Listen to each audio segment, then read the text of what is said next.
E nessas horas, como a gente está vendo, está tendo uma queda mais ou menos sistêmica. Vários papéis, várias empresas estão caindo, mas você percebe que elas estão...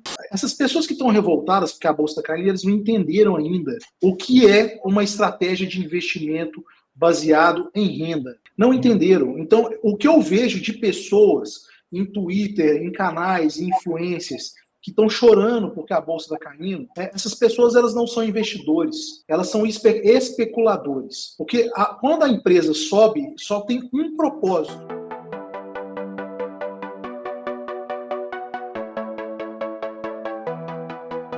É isso aí, gente. É isso aí. Vamos lá para o assunto de hoje. Vamos falar sobre... perguntas, pessoal. Quero perguntas. Né? O nosso tema de hoje aqui, pessoal, é falar sobre quedas, né? A queda está chegando, a gente está vendo o mercado caindo. Assim, é interessante que quando o mercado começa a cair, parece que bolsa de valores virou um lixo tóxico, né? Ninguém mais fala de bolsa, agora você tem todo tipo de investimento que é mais interessante. Agora todo mundo fala de tesouro com IPCA mais 6, mais 7, não sei o quê. Você só escuta isso o tempo todo, né? E a gente, como bons barcianos que somos todos aqui, né? São nesses momentos que as empresas começam, né, a chamar a nossa atenção. Né? São nesses momentos onde as pessoas acham que a bolsa está... A notícia é: Ibovespa é a pior bolsa do mundo.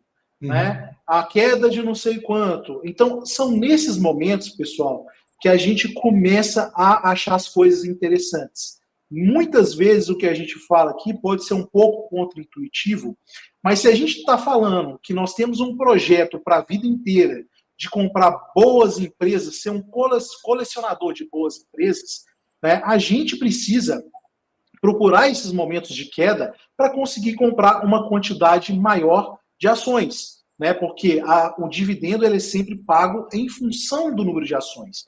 Então, assim, para mim começa a ficar interessante, né? Vejo que esses momentos eles são extremamente pertinentes, né? E também servem de amadurecimento para quem está começando, né? Ou que não teve algum tipo de volatilidade na carteira ainda, mas vocês vão ver que são esses momentos que vão te fazer crescer como investidor e também vão dar um tubo na sua carteira para você conseguir bater a sua meta em número de ações mais rapidamente. Não é isso, Bruno? Diga aí. Eu acho que é bem isso que você está falando, porque quando a gente pensa naquelas nossas metas em termos de quantidade de ação, se você fala assim, poxa, eu quero comprar 1.000 ações por ano de uma determinada empresa, e de fato ela começa a ficar mais barata, então você vai conseguir talvez comprar 1.100, 1.200, e aí você percebe que aquela sua meta, que aparentemente talvez demoraria ali 6 anos, 7 anos, 8 anos, começa talvez a precisar somente de 4 anos, 5 anos e pouquinho, qualquer coisa assim. Então, de fato, toda vez que a gente tem uma queda, a gente não está falando de bolsa e Bovespa, porque a gente não investe nisso não, mas é como o Jean falou, dos nossos projetos. Quando esses projetos eles ficam mais baratos, a gente consegue ter acesso a eles por um preço mais em conta. Então, é tão simples quanto isso. E a gente fica chovendo no molhado, mas é porque em alguns momentos a gente fica tentando criar algumas complicações. Ah, não, porque agora eu vou investir no exterior, porque não sei o quê, uma proteção, IPCA mais 6, como o Gia também comentou. E tudo. Gente, é nesse momento. E pode perceber que tem um termômetro às avessas, ele é invertido. Todo mundo está falando de bolsa, a gente dá uma freada. Todo mundo, falando bem, todo mundo está falando negativo sobre bolsa, aí a gente começa a ficar um pouco mais interessado. É fácil, é até simples. E nessas horas, como a gente está vendo, está tendo uma queda mais ou menos sistêmica. Vários papéis, várias empresas estão caindo, mas você percebe que elas estão, bom, tivemos a temporada de balanço aí, entregando os bons resultados. Você fala, caramba, a empresa está bem e está ficando barato, é o melhor dos mundos. Algo que você gosta, que você tem na carteira, que tem qualidade, que está ficando barato. Eu, pelo menos, estou ficando muito mais assim interessado em abrir o home broker, fazer uma comprinha semanal e etc. E você, Van, o que você está achando disso aí? Bom, eu acho que são questões de estratégia um pouco mais diferente, tá, pessoal? Hoje eu cheguei até a comentar um pouco mais em termos de bolsa. Muita gente ficou, por exemplo, ontem a gente viu a Taesa caindo um pouco mais, E muita gente ficou preocupada porque Taesa, no decorrer dessas semanas, estava caindo, e ontem a gente viu o TRPL4 caindo um pouco mais de 2%. Então, se eu ficar olhando realmente movimentos de curtíssimo prazo, né, eu vou ficar, por exemplo, hoje a gente já está vendo em alta, né? Ontem caiu. Então, eu não vejo quedas tão grandes assim a ponto que eu viesse ficar necessariamente preocupada. Ou então, por que Taesa está caindo? Por que TRPL4 está caindo? Por que Santander, que inclusive vem caindo de maneira recorrente, por exemplo, ou qualquer outra empresa nesse aspecto? Então, por exemplo, você falou aí da questão do IPCA ou de investir no exterior. O mercado, se você observar, ele é bastante cíclico. Então, chega um determinado momento que o pessoal está falando do Tesouro IPCA, mas não sei o quê. Daqui a pouco o pessoal está falando que é melhor investir em ouro. Aí depois já começa a falar nos principais jornais, se já levei aí, por exemplo, falando agora é hora de investir na renda fixa, porque a gente está em 2 dígitos, não é tão interessante a atratividade em bolsa. Agora é hora de investir no exterior, porque o Brasil tem um grau de incerteza. Então, se vocês observarem, existe um momento muito mais cíclico de mercado. A todo momento você inventa um pouco de modinha. Bolsa de valores sempre vai ter a sua função no mercado.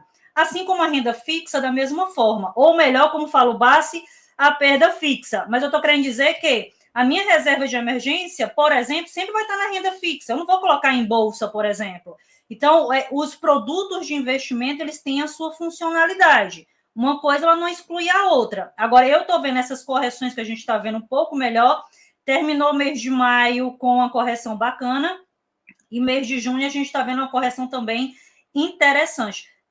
Eu acho que foi um ponto que eu acho que foi o Bruno que publicou, acho que uma GS Análise, eu acho, sobre Taesa, por exemplo. E a gente viu lá na teleconferência de resultados de balanço todas as falas do executivo do primeiro trimestre de 2024, por exemplo. Então, quando a empresa às vezes comunica que vai mudar uma coisa, entendeu, João? Para 2025, da política de dividendos, o pessoal já fica desesperado, já fica querendo vender. É melhor, a empresa já perdeu o fundamento. Não, às vezes ela pode ter perdido uma atratividade no curto prazo para muita gente. Mas se você é um investidor que acompanha aqui o jeito básico de investir e se apega muito mais ao negócio e aos fundamentos da empresa, para você não mudou nada. Pelo contrário, se abre uma janela de oportunidade, na minha visão, entendeu? Sim. Eu concordo com você, Van, e eu só gostaria de complementar uma coisa, que é o seguinte: o que vai ditar o seu sucesso no mercado é o seu comportamento. Né? Se você tiver um comportamento adequado, você já vai estar 90% na frente das outras pessoas. Então você já sai ganhando de largada. Só que isso é difícil.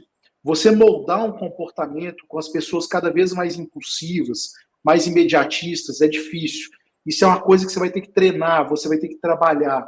Você vai ver o tempo todo as pessoas falando de ganhos, né? Pessoas que estão revoltadas porque a bolsa está caindo. Essas pessoas que estão revoltadas porque a bolsa está caindo, eles não entenderam ainda o que é uma estratégia de investimento baseado em renda.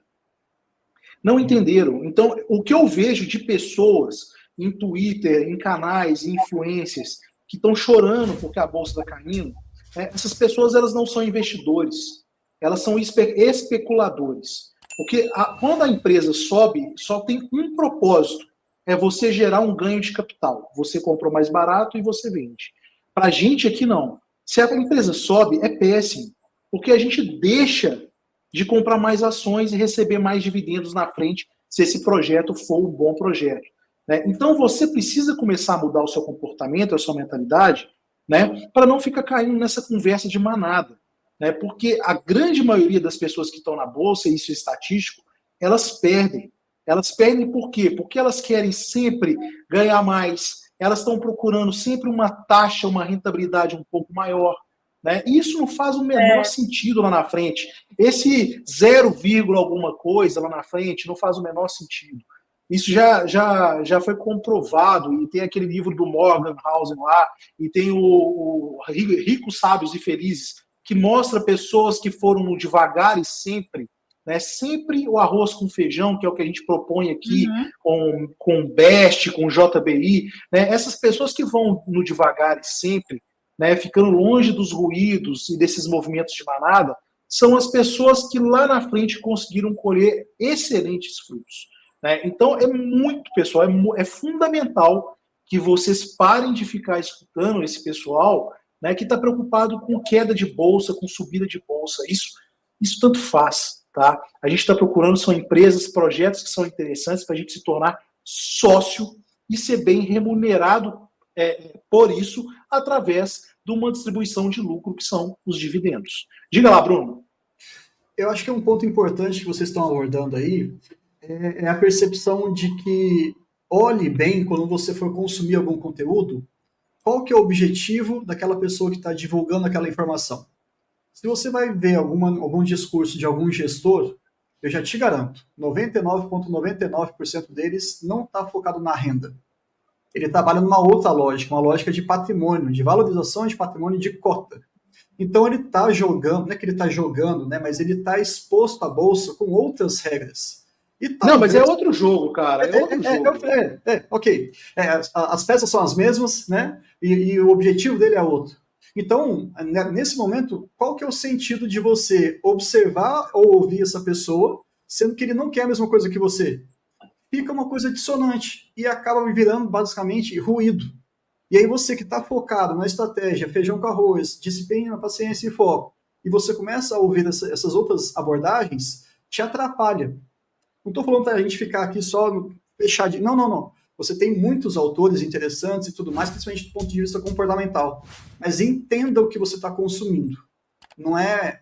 A gente tem que ter uma curadoria, uma responsabilidade daquilo que a gente está consumindo, e isso vai te aproximar. Eu gosto de falar muito, Jean, Ivan, o seguinte: a sua decisão que você fez hoje, ontem ou amanhã, ela te aproxima ou te afasta do seu objetivo de longo prazo? É isso que você tem que responder. Se estiver te aproximando, cara, perfeito, segue o barco. Tá te afastando ou tá na dúvida? Repensa. É isso. Tá?